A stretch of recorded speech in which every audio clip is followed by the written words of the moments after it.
Affordability is not like Beetlejuice, where if you just say it over and over, it suddenly arrives. You actually have to pursue policies that are likely to alleviate an affordability problem. But if your solution is always give me more power, and it does seem like that is the solution of the day from both sides, actually, then you're likely to just continue penduluming one side to the other. Because people don't want to learn the actual lesson, which is if you actually want affordability, then either you have to change policies or change locations. Those are really the only two things.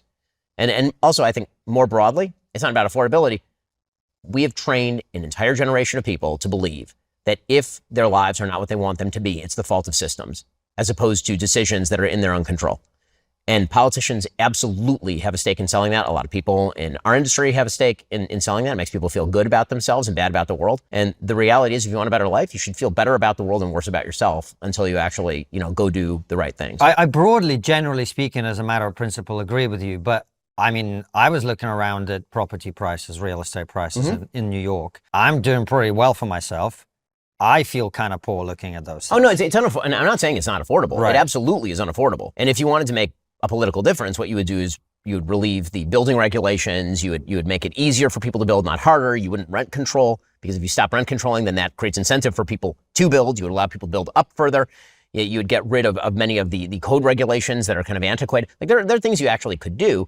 And then if you're a young person and you can't afford to live here, then maybe you should not live here. I mean, that is a real thing.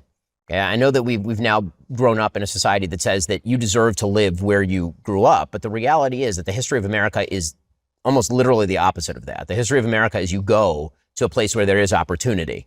And if the opportunities are limited here and they're not changing, then you really should try to think about other places where you have better opportunities. Again, that's not saying that public policy can't change. I think it can, but I think that the solutions being offered are untenable. Well, I sort of see the problem with what you're saying is that really doesn't sound nearly as good as free stuff. Correct. The third grade presidential campaign continues to win. It's undefeated, right? Free ice cream, free busing, free childcare, and free money paid for by somebody else. Well, what's likely to happen if Mamdani were to get his way? And he's not going, I think that the success of the Mamdani administration relies on him not being able to do anything that he says he's going to do. If those things happen that he wants to happen, he's going to empty out the city. It'll destroy the city. If he doesn't get those things, then it'll be really pleasant for him politically. He'll be able to blame the system for not being able to get done what he wants to get done. So the problems will stay the problems, but he'll just rail against the city. He'll be a perennial outsider even as mayor.